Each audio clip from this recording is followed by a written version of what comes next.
그 중에서 이제 첫 번째 내용이 뭐냐면 이거예요. 재건축 사업에 대한 시행 방법에 대한 부분이 있거든요. 뭐라고요? 재건축 사업의 시행 방법. 그러면 재건축 사업의 시행 방법은 관리 처분 계획에 따라서 건설 공급하는 방법인데, 여기에 조문이 원래 주택 부대 복리시설을 건설한 오피스텔까지 건설한다는 말이 있었잖아요, 재건축은. 근데 여기서 건축물로 건설하여 공급한 단어가 바뀌었어요. 그냥 재개발처럼 건축물로 건설하여 공급한다. 고치지 마세요. 고쳐 드릴 거야 제가. 요거 보세요 일단. 그렇죠? 그리고 그 건축물은 뭘 얘기하는 거냐면 우리가 주택 부대 복리를 얘기하는 거고, 이걸 한마디로 공동주택이라고 말한다고 표시하고 있어요.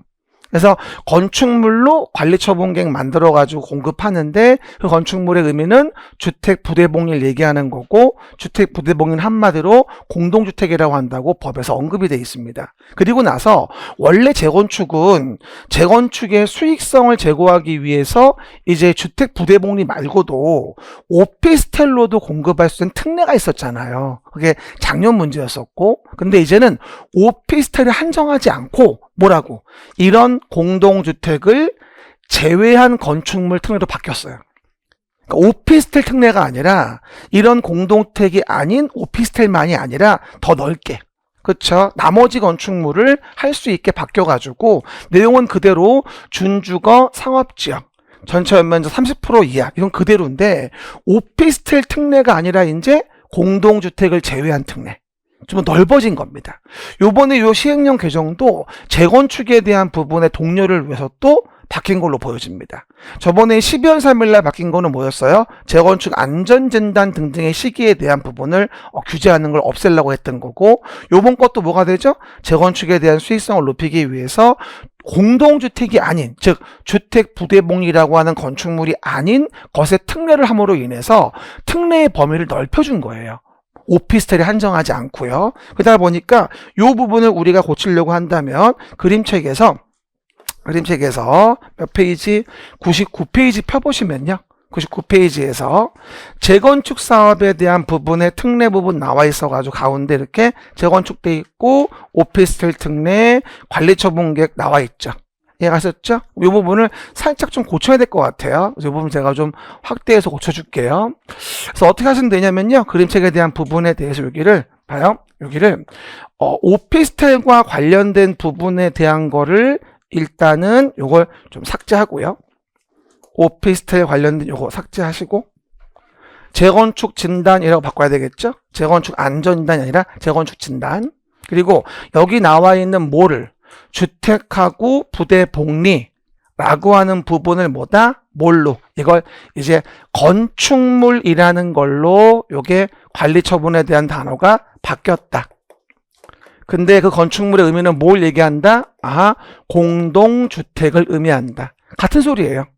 주택 부대복리인데 그걸 건축물로 관리 처분한다고 하고, 그걸 뭘로? 공동주택이라고. 같은 소리야. 그렇죠? 건축물로 관리 처분하는데 그 건축물은 뭐다? 주택 부대복리고, 주택 부대복리를 한마디로 공동주택이라고 한다. 같은 소리라고요. 이해가셨죠? 결론적으로 공동주택 얘기하는 거예요. 주택 부대복리. 표현은 건축물로 관리 처분한다고 돼 있지만 뭐다? 실제는 주택 부대복리고 그건 공동주택 얘기하는 거라고. 이해가셨죠? 그리고 이제 특례는 뭐가 됩니까? 그냥 오피스텔이 아니라 뭐라고 해야 돼? 공동주택 제외한 특례가 되는 거죠. 뭐라고요? 공동주택을 뭐하죠? 제외한 특례. 그쵸? 라고 이해하시면 되겠죠. 뭐라고요? 공동주택에 대한 부분에 뭐하죠? 제외한 특례가 되어지겠죠. 그럼 뭐가 돼요? 원래대로 준주거 상업지역에서 얼마? 30% 이하. 지금은 오피스텔만 하는 게 아니라 뭐하죠? 공동주택이 아니어도 나머지 건물을 다 재건축에 대한 부분으로 관리 처분이 가능하다는 거죠. 그렇죠? 공동주택 외, 공동주택을 제외한 특례가 되어지는 거죠. 알겠습니까, 여러분? 추가적으로 한 번 더, 이제 재건축 사업에 대한 부분에 뭐다? 관리 처분에 대한 부분은 주택 부대복리로 관리 처분하지만 조문상으로는 건축물로 관리 처분한다고 나오고, 그 건축물은 주택 부대복리를 얘기하며 그걸 다른 말로 공동주택이라고 하자. 법에서 언급하고 있습니다. 그리고 공동주택을 제외한 특례는 준주거 상업지역에서 30% 이하로 허용해 주겠다. 결론만 얘기하면 오피스텔에 대한 특례만 인정되던 걸 더 넓게 특례를 인정하는 거다라고 이해하시면 좋을 것 같아요. 알겠습니까? 그거 하나고요. 그 다음에 두 번째 거 간단히 봐볼까요? 두 번째 거. 재건축 조합 설립의 동의요건이 있어요. 시작. 재건축 조합 설립의 동의요건이다. 봐봐요. 요것도 이제 또 재건축 또 완화해 주려고 또 들어온 내용이에요. 그쵸? 뭐 어디까지 완화하려고 하나? 뭐 어제 오늘 봤더니 또 가장 큰 또 뉴스 있죠? 토지거래 허가구역 해제에 관한 뉴스. 그쵸? 그래서 이제 잠삼 대청 네 군데. 그쵸? 내용이 잠실, 삼성, 대치, 그다음 청담. 이 동네에 이제 300군데가 넘는 단지에 토지거래 허가구역도 해제했잖아요. 물론 기존의 안전진단 통과한 뭐다? 잠실주공 5단지나 음마는 유지가 되지만 내 친구 5단지 친구 가슴 아프겠네요. 어쨌든 그래서 그 내용 나오기 있는데 재건축도 같이 이렇게 좀 완화하는 것 같아요. 봐요. 여러분 그거 아세요? 나중에 여러분이 재건축 사업 시행해 보시면 알 수 있는 건데 각동 동의가 원래 과반수고요. 그쵸? 전체에 대한 동의는 따로 있잖아요. 원래는 얼마였죠? 4분의 3, 4분의 3이었어요. 그쵸? 그럼 바로 첫 번째, 각동, 단지 내에 여러 개의 동이 있는데 각각의 동마다의 동의 요건과 전체 동의 요건이 만족돼야 조합 만든다 이 얘기 아니겠습니까? 근데 여러분 아마 재건축 단지 조합은 해보신 분은 아시겠지만 이 각동별 과반수도 이게 쉬운 게 아닌 게 뭐냐면 복리설에 대한 부분이 폭탄이 많아요. 그래서 복리설 소유자들이 동의를 안 해가지고 그냥 처분이 다르니까 불만이 많아요. 그러다 보니까 찬성 안 하고 계속 고춧가루 뿌리거든요. 그러다 보니까 이제 결국은 그 복리설만 제외시켜 놓고 나머지를 재건축하는 경우도 왕왕 있었어요. 무슨 얘기인지 알겠죠? 그런 것 때문에 복리설은 대통령령 정하는 경우, 물론 5월 1일 돼봐야 알겠죠. 시행이 그때니까 뭐죠? 3분의 1 이상으로 한 단서가 들어갔어요. 이게 추가된 거예요. 이해갑니까? 그래서 원래 각동 과반수지만 복리설의 경우라고 한다면 얼마? 3분의 1 이상 사유 있을 때는 동의로 만족할 수 있도록 그래서 복리를 분리해 재건축을 진행하는 이런 일이 생기지 않도록 하기 위해서 들어왔고요. 그리고 원래 단지 전체에 대한 동의 요건은 4분의 3인데 4분의 3이면 프로테이지 75%입니다. 그쵸? 그거를 5% 완화해서 100분의 70. 그쵸? 뭐 구분 소유자 100분의 70, 면적의 100분의 70 동의를 받아가지고 이렇게 할 수 있도록 이게 바뀐 거예요. 단지 바꾸면 그대로고요. 그쵸? 4분의 3, 3분의 2. 그쵸, 여러분? 그 얘기들. 그래서 보시는 말 보면 됩니다. 요거 뭐, 그러면 그림책 어디? 111페이지에 가면 바뀐 내용이 있겠습니다. 뭐라고요? 111페이지 가면 요 내용에 대한 부분이 이제 언급이 되어지겠죠? 그럼 조합과 관련된 부분에 대해서 이제 111페이지에 조합 설립의 동의에 대한 부분이 나오죠. 오른쪽. 여기죠. 그쵸? 그럼 봐요. 111페이지 오른쪽에 조합 설립의 동의 요건 관련된 부분이 나올 거예요. 그럼 뭐라고 나온다? 여기 이제 재건축이 보이죠? 단지 안 각동의 과반수였잖아요. 뭐라 쓰면 돼요? 복리시설이면 3분의 1 이상. 살짝 부기하고. 뭐라고요? 복리시설이면 3분의 1 이상. 이해가셨죠? 살짝 부기하시고. 그 다음에 전체에 대한 부분 뭐가 전체? 4분의 3, 4분의 3 돼 있지만 100분의 70, 100분의 70 요렇게 추가하시면 됩니다. 그쵸? 나올 가능성 아주 높겠죠. 정말 오랜만에 바뀌었어요.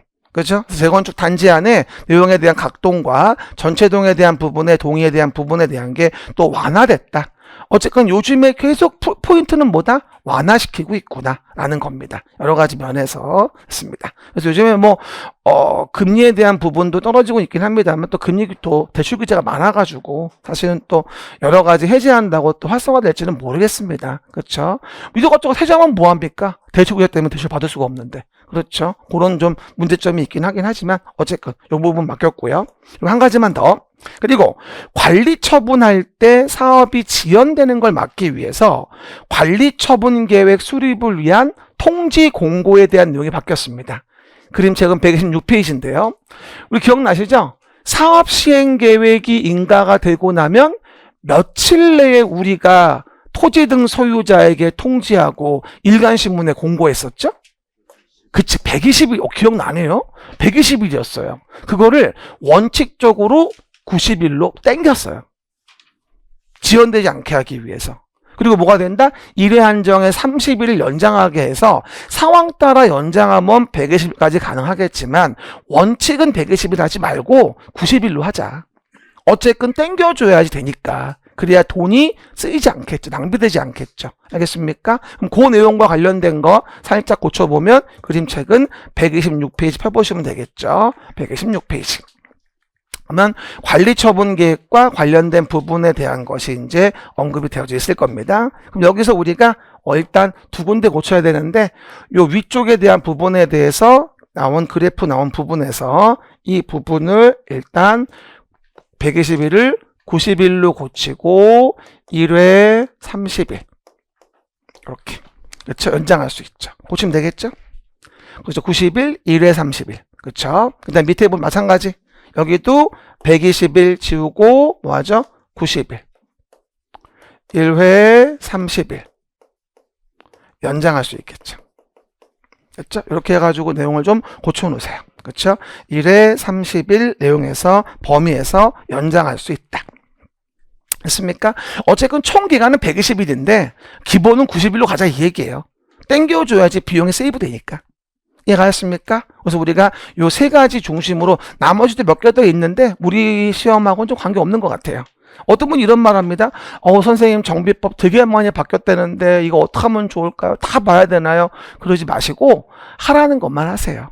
자꾸 얘기하지만 이 사람 좀 믿어요. 제발 좀 의심의 눈초리 부리지 말고 나 이것만 26년 해먹었어요. 그러니까 나를 믿으시고 나 평가사도 강의해요. 그쵸? 그것도 26년 했어요. 나 박사예요. 이 박사라고 아시죠? 사람 무시하지 말고 좀 믿어주세요. 알겠습니까? 제발 좀. 그쵸, 여러분? 그 얘기들. 나름 유능하답니다.